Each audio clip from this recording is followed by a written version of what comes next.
এই মুহূর্তে আমার আলাপের বিষয় রাষ্ট্রপতির পদত্যাগ, পেছনের সমঝোতা ও গোপন নাটকীয়তা।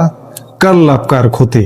কার লাভ কার ক্ষতি বলতে বিএনপির কি লাভ কিংবা আওয়ামী লীগের কি লাভ কিংবা আওয়ামী লীগের কি ক্ষতি, এই বিষয়গুলো নিয়েও আমরা শেষ অংশে আলাপ করব।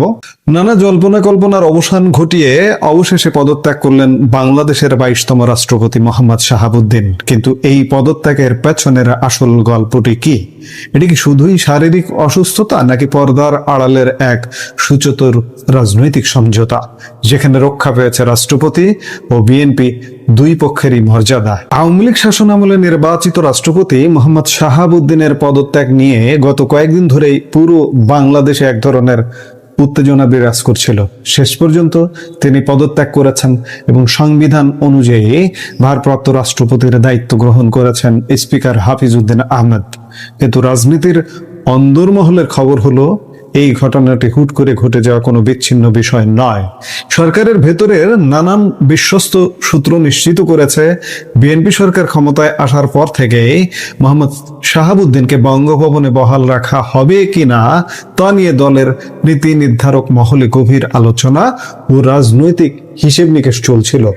এই রাজনৈতিক বাতাবরণের বিষয়টি স্বয়ং রাষ্ট্রপতি শাহাবুদ্দিনও খুব ভালোভাবে অবহিত ছিলেন। অবশেষে সমস্ত জটিলতার অবসান ঘটিয়ে গুরুতর অসুস্থতার কারণ দেখিয়ে তার এই সরে দাঁড়ানোকে বিএনপি সরকার এবং রাষ্ট্রপতি উভয় পক্ষের জন্যই একটি অত্যন্ত মর্যাদাশীল ও সম্মানজনক সমাধান হিসেবে দেখা হচ্ছে। বিএনপির শীর্ষ নেতা ও রাষ্ট্রপতির মধ্যে এক সুনির্দিষ্ট সমঝোতার ভিত্তিতে মূলত এই পদত্যাগের সিদ্ধান্ত চূড়ান্ত হয়। এই সমঝোতার ফলে একদিকে যেমন সদ্য দায়িত্ব নেওয়া নতুন বিএনপি সরকার একটি সম্ভাব্য সাংবিধানিক সংকট কিংবা রাজনৈতিক সংঘাত পুরোপুরি এড়িয়ে যেতে সক্ষম হয়েছে, অন্যদিকে সাবেক প্রধানমন্ত্রী শেখ হাসিনার আমলে নির্বাচিত এই রাষ্ট্রপতিও অভিশংসনের মতো অত্যন্ত বিতর্কিত ও অপ্রীতিকর প্রক্রিয়ার মুখে না পড়ে অত্যন্ত মর্যাদাপূর্ণ উপায়ে তার পদ ছেড়ে দেওয়ার সুযোগ পেয়েছেন। রাষ্ট্রপতি নিজেও কিন্তু বলেছিলেন বিএনপি সরকার গঠনের পরপরই কালের কণ্ঠের সাথে এক সাক্ষাৎকারে যে, আমাকে বললে আমি আর এক মুহূর্ত বিলম্ব করব না, আমি পদ ছেড়ে চলে যাব, অভিশংসন পর্যন্ত যাওয়া লাগবে না, এমনটাই তিনি বলেছিলেন। অর্থাৎ এই কথায় এটি স্পষ্ট যে পদ আঁকড়ে থাকার তার কোনো রকম ইচ্ছে ছিল না। দর্শক, একটু পেছনের ইতিহাসটা যদি আমরা পর্যালোচনা করি, 2023 সালের 24 এপ্রিল দেশের 22তম রাষ্ট্রপতি হিসেবে মোহাম্মদ শাহাবুদ্দিন যখন শপথ নেন, তারপর থেকে বঙ্গভবনের দিনগুলো তার জন্য মোটেই সহজ ছিল না। দায়িত্ব নেওয়ার ঠিক পরবর্তী বছর অর্থাৎ 2024 সালের 5 আগস্ট তথাকথিত গণ আন্দোলন বা ষড়যন্ত্রের মুখে ক্ষমতাচ্যুত হয় আওয়ামী লীগ সরকার।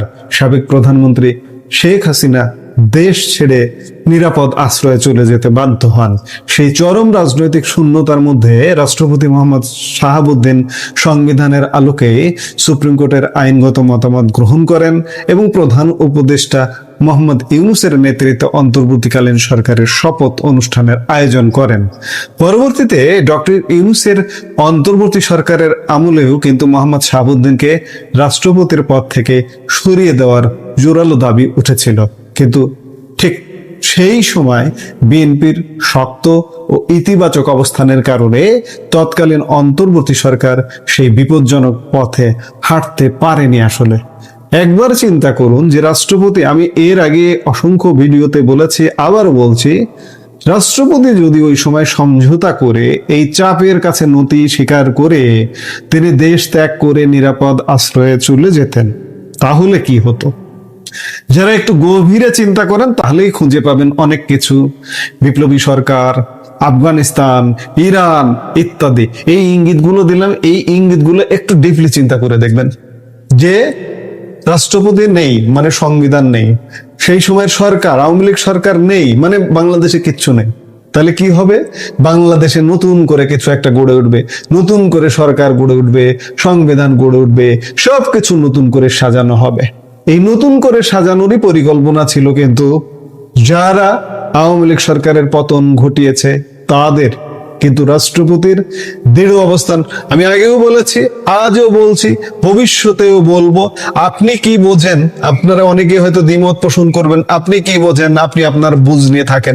আমি যেটি বুঝি সেটি হচ্ছে রাষ্ট্রপতির দৃঢ় অবস্থানের কারণে বাংলাদেশ, আমাদের মুক্তিযুদ্ধের মাধ্যমে যে অর্জিত বাংলাদেশটা, আমাদের যে 72 সালে যে সংবিধানটা রচিত হয়েছিল, এখানে অসংখ্য সংশোধনী এসছে, কিন্তু সেই সংবিধানের আলোকেই যে দেশটা এখনো পর্যন্ত পরিচালিত হচ্ছে, এটি মহামান্য রাষ্ট্রপতির কারণে। নইলে আজকে কিন্তু সেই সংবিধানকে ভুলে যেতে হতো, নির্বাচনকে ভুলে যেতে হতো, একটা অনির্দিষ্টকালীন সরকার এসে চেপে বসতো, সেটার জনসমর্থন থাক আর না থাকুক আপনার ঘাড়ে চেপে বসতো। এই সব কিছু থেকে রক্ষা করেছেন বিদায়ী রাষ্ট্রপতি মোহাম্মদ শাহাবুদ্দিন। রাষ্ট্রপতি মোহাম্মদ শাহাবুদ্দিনও তার পদত্যাগ পত্রে সেই ঐতিহাসিক স্মৃতি ও নিজের ভূমিকার কথা উল্লেখ করে লিখেছেন, আমার সুদৃঢ় ও ইতিবাচক ভূমিকার কারণে দেশে কোনো সাংবিধানিক বিপর্যয় ঘটেনি। পদত্যাগপত্রে তিনি আরো দাবি করেন, দায়িত্ব নেওয়ার পর থেকে তিনি পূর্ণ সততা, নিষ্ঠা এবং সংবিধানের প্রতি শতভাগ আনুগত্য বজায় রেখে দায়িত্ব পালন করেছেন।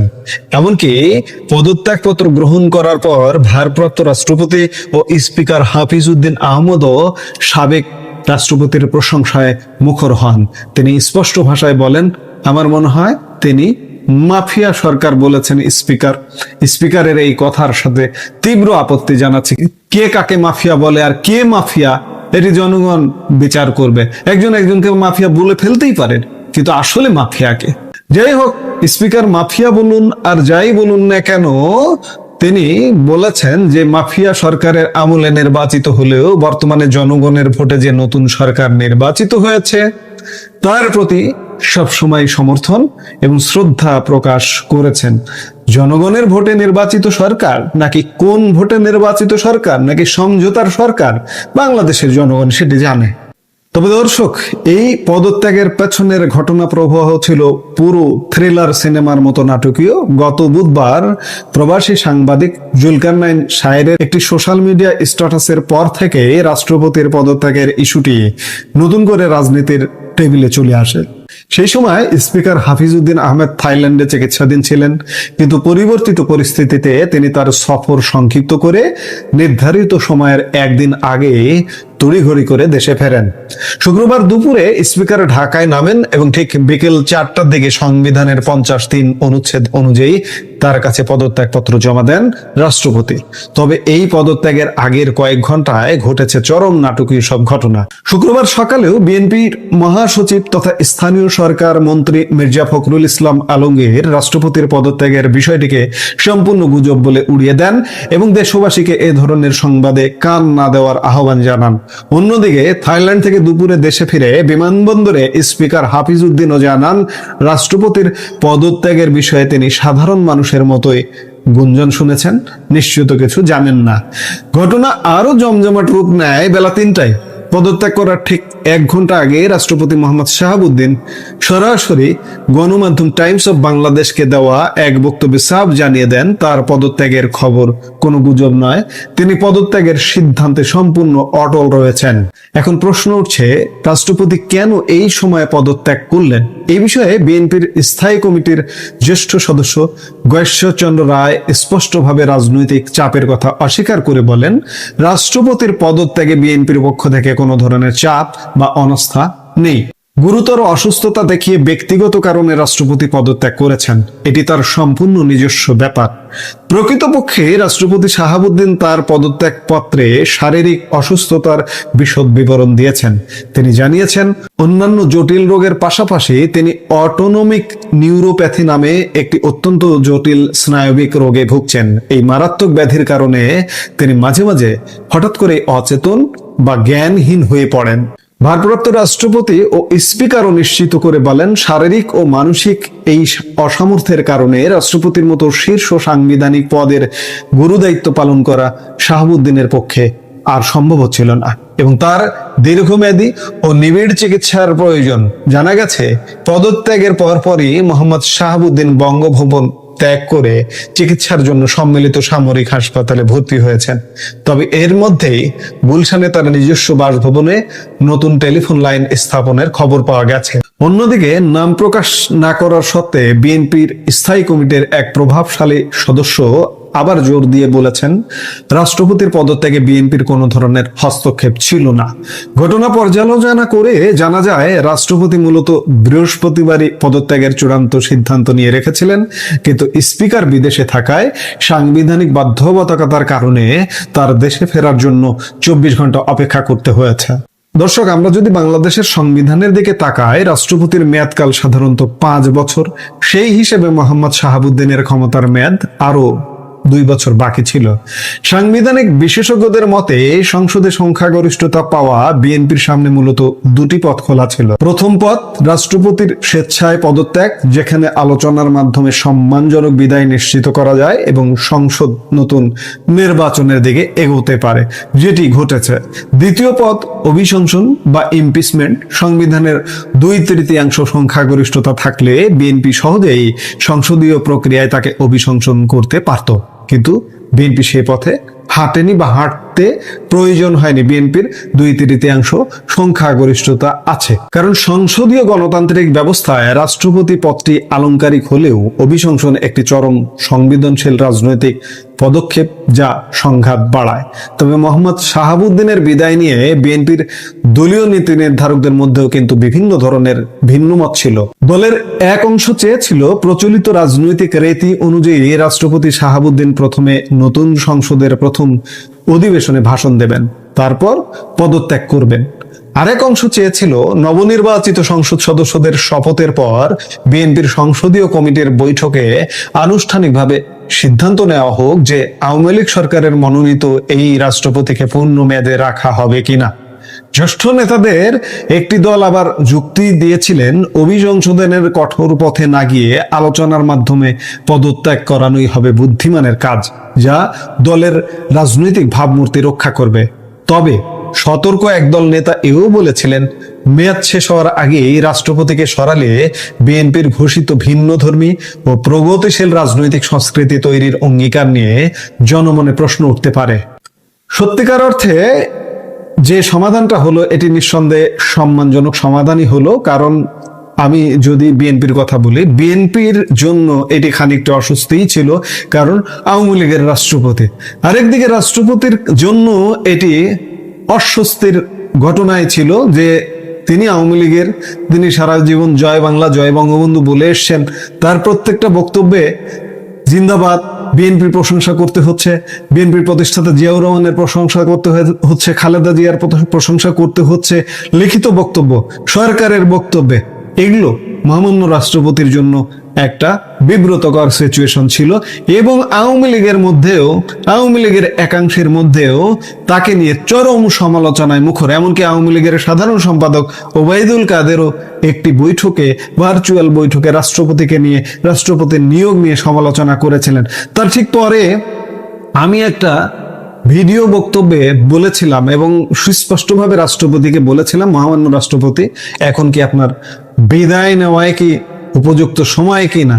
তার কিন্তু অল্প কিছুদিন, আমি জুনের 9 বা 10 তারিখে এমন একটা ভিডিও বক্তব্য দিয়েছিলাম এবং আমি যতদূর জানি মহামান্য রাষ্ট্রপতি সেটি দেখেছেন এবং আজকে জুলাই মাসে তিনি পদত্যাগ করলেন। সেটি যাই হোক, বিএনপির সাথে সমঝোতা হোক, তিনি নিজের তাগিদ থেকে হোক, যেভাবে হোক পদত্যাগ করেছেন, অর্থাৎ একটা সুন্দর সমাধান হয়েছে। তবে এখানে লাভবান কে হলো? বিএনপির নিঃসন্দেহে বিএনপির সরকার, বিএনপির রাষ্ট্রপতি থাকবে, বিএনপি লাভবান। কিন্তু আওয়ামী লীগের কি হলো? আওয়ামী লীগের ফেরা কিংবা দেশে এই যে এখনো কিন্তু স্টেবল সিচুয়েশন নয়, অস্থিতিশীল একটা পরিস্থিতি। আপনি আজকের যে পরিস্থিতি, এই পরিস্থিতি দেখে এটি অন্ততপক্ষে বোঝেন যে বাংলাদেশের পরিস্থিতি কিন্তু যে কোনো সময় যে কোনো দিকে মোড় নিতে পারে। নির্বাচিত সরকার বলা হচ্ছে, তথাকথিত নির্বাচিত সরকার, এই নির্বাচিত সরকার কিন্তু কতদিন কন্টিনিউ করবে এই সন্দেহ সংশয়টাও আছে। আজকে আওয়ামী লীগের রাষ্ট্রপতি যদি বঙ্গভবনে থাকতেন, আওয়ামী লীগের জন্য লাভ ছাড়া ক্ষতি হতো না।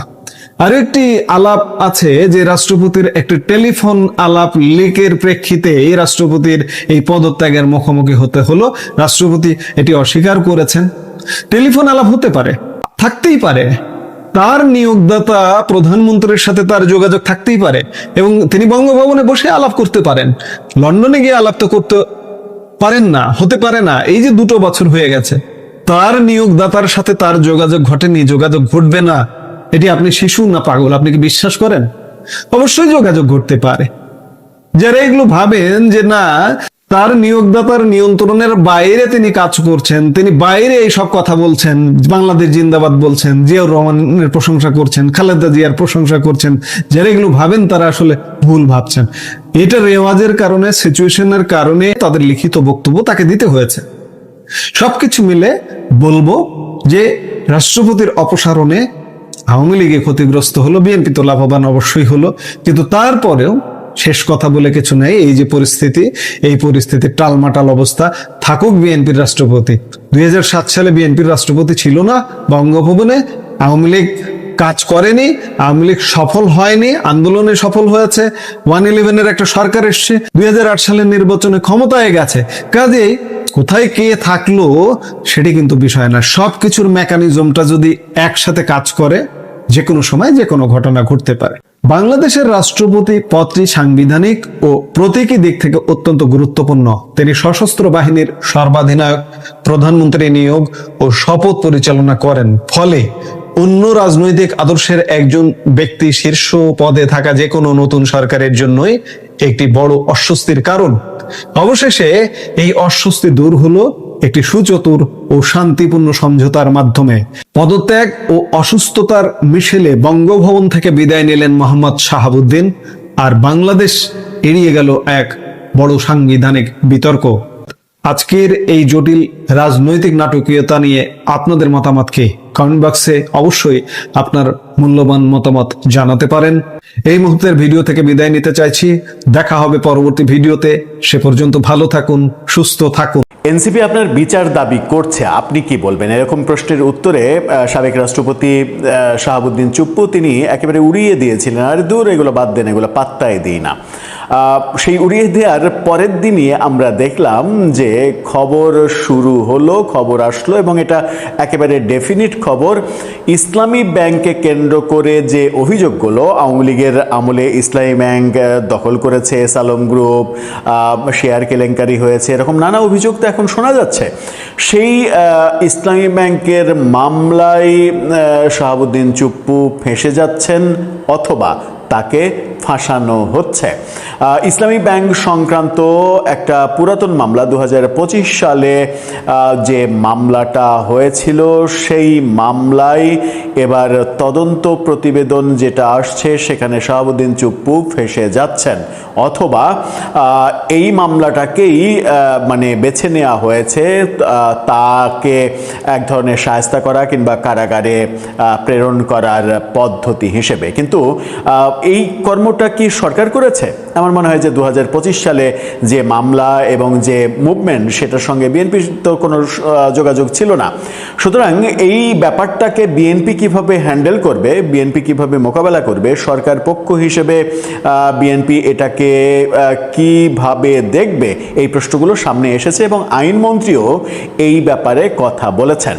সত্যি কি শাহাবুদ্দিন চুপ্পু এবার মামলায় ফেঁসে যাচ্ছেন এবং তাকে কারাগারে যেতে হচ্ছে? রাষ্ট্রপতি যিনি ছিলেন, সদ্য বিদায়ী রাষ্ট্রপতির কিছু ব্যাপারে কিন্তু সীমাবদ্ধতা রয়েছে। ইচ্ছা করলেই তাকে আইনি মার প্যাচে যে কোনো কিছুতে ফাঁসানো যায় না। রাষ্ট্রপতির মানে কর্মকালে তিনি যে যে কর্মকাণ্ড করেছেন তার জন্য কোনো আদালতে মামলা, অভিযোগ, আদালতের সমন এগুলো ঘটানো যায় না। রাষ্ট্রপতি থাকাকালীন তো করাই যায় না, রাষ্ট্রপতির থাকা অবস্থায় যে কর্মকাণ্ড সেগুলোরও আইনি চ্যালেঞ্জ করা যায় না, এরকমটাই আইন বলে। কিন্তু তাহলে এটাকে কিভাবে দেখা যাবে? এটার সঙ্গে কি রাষ্ট্রপতি হওয়া না হওয়ার কোনো সম্পর্ক আছে? আমার মনে হয় যে সেখানেই আইনের খেলাটা খেলা হবে। চলুন একটু বুঝে ওঠার চেষ্টা করি রাষ্ট্রপতি শাহাবুদ্দিন চুপ্পু কিভাবে ফেঁসে যাচ্ছেন, কিংবা তাকে ইউনুসীয় যুগে যে মামলাটা করা হয়েছিল সেই মামলায় মেটিকুলাস ডিজাইনে কিভাবে ফাঁসানো হচ্ছে। থাকবেন। বাংলাদেশ প্রতিদিনের সঙ্গে সাক্ষাৎকারে মানে টেলিফোন কথোপকথনে সাবেক রাষ্ট্রপতি শাহাবুদ্দিন চুপ্পু জানিয়েছেন 10-12 দিনের মধ্যে তিনি বিদেশে যাবেন। কিন্তু এদিকে আদালত পাড়া থেকে খবর আসছে যে তার বিরুদ্ধে যে মামলা, তাকে একটা মামলার আসামি করা হয়েছিল, যেটার তদন্ত কাজ শুরু হয়েছিল এবং সেই তদন্তের প্রতিবেদন দেওয়া হয়েছে। সেখানে দোষী সাব্যস্ত হয়েছেন শাহাবুদ্দিন চুপ্পু এবং এটার শুনানি আগামী বুধবারে অনুষ্ঠিত হবে। তাহলে কি সত্যি তিনি ফেঁসে যাচ্ছেন? চলুন গণমাধ্যম কি বলছে সেই শিরোনাম আমরা দেখে নিই। মানবজমিন এটা নিয়ে একটা বড় নিউজ করেছে। বুধবার হাইকোর্টে মামলার শুনানি, ইসলামী ব্যাংক দখল ও শেয়ার কেলেঙ্কারি, বিএফআইইউ এর তদন্তে শাহাবুদ্দিন সহ 21 জনের সংশ্লিষ্টতার প্রমাণ। এখানে এস আলম গ্রুপের সাইফুল আলম তিনি তো রয়েছেনই, তার সঙ্গে শাহাবুদ্দিন চুপ্পু রয়েছেন, কারণ রাষ্ট্রপতি হওয়ার ঠিক আগ মুহূর্তে তিনি এই গ্রুপের সঙ্গে সংশ্লিষ্ট থেকে ইসলামী ব্যাংকের ভাইস চেয়ারম্যান নিযুক্ত হয়েছিলেন এবং সেই পদ থেকে পদত্যাগ করে কিন্তু রাষ্ট্রপতি হিসেবে শপথ নিয়েছিলেন। বলা হচ্ছে দেশের বৃহত্তম শরিয়া ভিত্তিক আর্থিক প্রতিষ্ঠান ইসলামী ব্যাংক বাংলাদেশ পিএলসির নিয়ন্ত্রণ, দখল, শেয়ার কেলেঙ্কারি, জালিয়াতি ও আত্মসাতের অভিযোগে সাবেক প্রেসিডেন্ট শাহাবুদ্দিন সহ 21 জনের সংশ্লিষ্টতার প্রমাণ পেয়েছে বাংলাদেশ ব্যাংকের এই তদন্ত গ্রুপ কিংবা সংস্থা।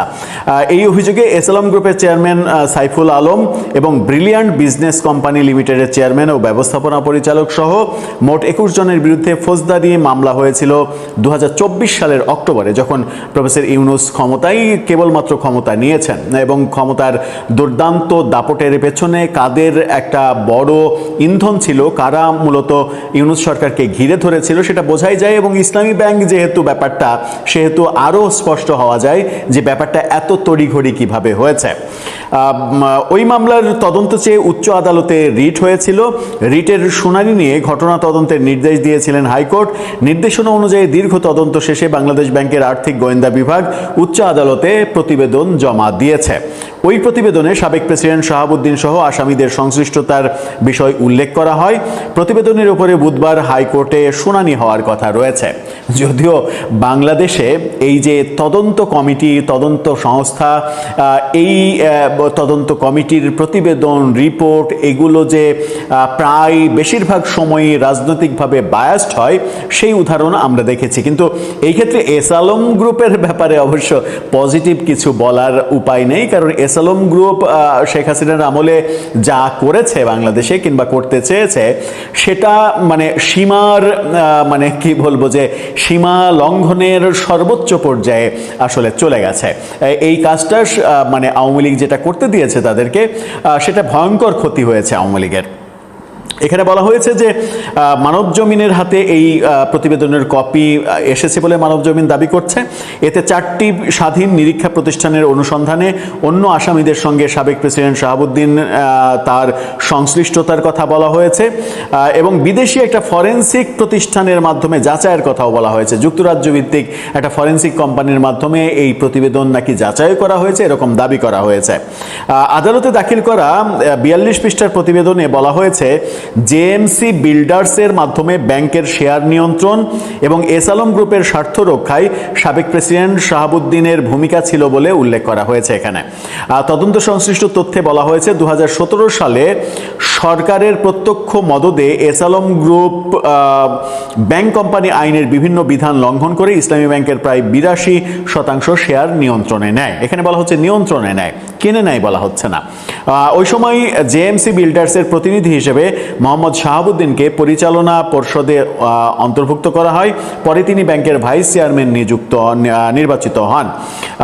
প্রেসিডেন্ট হওয়ার সময়, প্রেসিডেন্ট হিসেবে বাংলাদেশের প্রেসিডেন্ট হওয়ার আগে এই পদ থেকে তিনি ইস্তফা দিয়েই প্রেসিডেন্ট হিসেবে শপথ নিয়েছিলেন। যেহেতু ইসলামী ব্যাংকের ভাইস চেয়ারম্যান হিসেবে দায়িত্ব পালন করেছেন এবং ওই এস আলম গ্রুপেরই ভাইস ভার্সা বিভিন্ন প্রতিষ্ঠানের হয়ে তিনি এখানে এসেছেন, সেহেতু তাকে দোষ দেওয়া হচ্ছে এবং তার সংশ্লিষ্টতা বলা হচ্ছে যে এই শেয়ার কেলেঙ্কারি, দখল, এটা ওটা নানা কর্মকাণ্ড, এই সমস্ত কর্মকাণ্ডের সঙ্গে সাবেক রাষ্ট্রপতি শাহাবুদ্দিন চুপ্পু জড়িত রয়েছেন এই অভিযোগ করা হচ্ছে এবং বাংলাদেশ ব্যাংকের যে তদন্ত সেই তদন্তে এরকমটাই বলা হয়েছে।